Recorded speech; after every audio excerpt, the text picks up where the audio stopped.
I am doing my podcast on the B-29 Keebird, a B-29 bomber that crashed in Greenland during the Cold War. During World War II, the B-29 bomber class was made in America. Around 4,000 were produced, but there is as little as only 3 B-29 bombers in working condition today.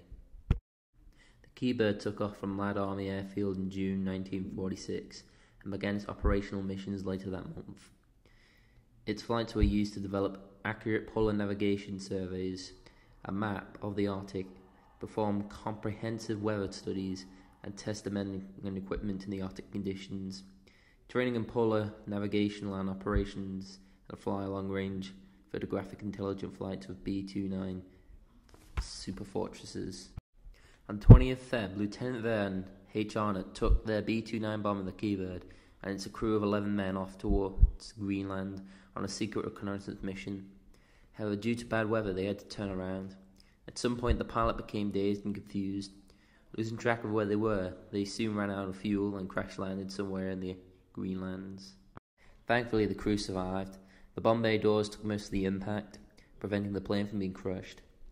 The crew was saved 7 days later, but the Keebird remained where it landed, on the rim of a frozen lake. In May 1995, Greenmather came to the aid of the Keebird.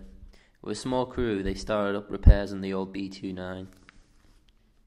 Repairs were started in 1995 and was finished that same year. The aircraft prepared to take off from the frozen lake on May 21st, 1995. A crude runway was curved out of the snow and ice. The new engines were successful at starting the takeoff attempt. The B-29's auxiliary power unit jury rig fuel tank began to leak gasoline into the rear fuselage.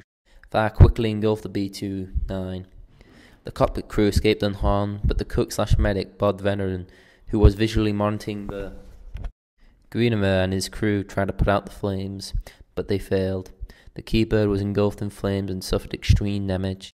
Engines suffered smoke inhalation and burns. As of 2008, the aircraft